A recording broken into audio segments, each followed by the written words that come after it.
जब भी आप सरमायाकारी करने जाते हैं तो ये याद रखिए कि पिछले सालों की कारकर्दगी का जायजा लेना बहुत जरूरी है।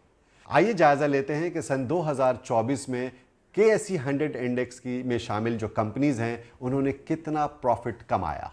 हालिया रिपोर्ट के मुताबिक 2024 में KSE 100 इंडेक्स में शामिल कंपनियों ने मजमूई तौर पर 1620 अरब रुपए का मुनाफा कमाया। जी हां, 1620 billion rupees profit KSE 100 index की कंपनीज ने कमाया है मजमूई तौर पर, जिसमें से 750 बिलियन रुपीस का उन्होंने डिविडेंड पे किया है अपने शेयर होल्डर्स को।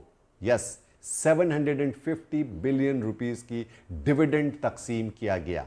और इसमें सबसे ज्यादा और सबसे ह्यूज प्रॉफिट किस सेक्टर का है?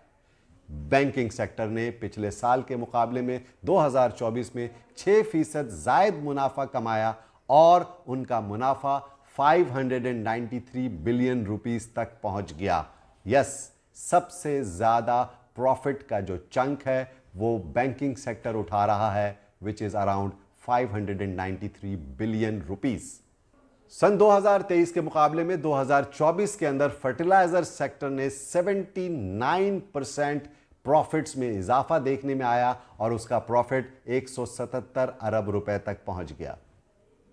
सीमेंट इंडस्ट्री में 30% इंक्रीज इन प्रॉफिट देखने में आया और 133.5 बिलियन रुपीस सीमेंट इंडस्ट्री का प्रॉफिट है सन 2024 में from January to December 2024। Pharmaceutical industry के मुनाफे में होशरुबा इजाफा देखने में आया और तकरीबन 240% इजाफा सन 2024 में इनके मुनाफे में हुआ है और फार्मास्यूटिकल का मजमूई मुनाफा 15 अरब रुपए तक पहुंच चुका है। ऑटोमोबाइल सेक्टर का मुनाफा भी कुछ कम नहीं है। उन्होंने पिछले साल के मुकाबले में 75% इंक्रीज ऑफ प्रॉफिट विटनेस किया है और उनका मुनाफा 66.3 बिलियन रुपीस तक पहुंच गया।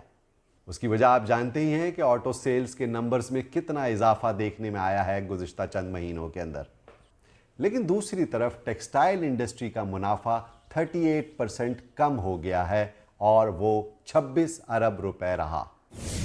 यह आदाद शुमार मजमूई तौर पर स्टॉक मार्केट में लिस्टेड 100 इंडेक्स में जो कंपनीज हैं उनकी परफॉर्मेंस को बता रहा है, जो कि पूरी मार्केट का आईना है। तो सरमायाकारी करते वक्त आपको इन बातों का बहुत ख्याल रखना है कि किन कंपनीज की फुटिंग्स स्ट्रांग हैं, किन की प्रॉफिटेबिलिटी अच्छी है और कौन डिविडेंड अच्छा देखते हैं। तो आपको अंदाज़ा हो गया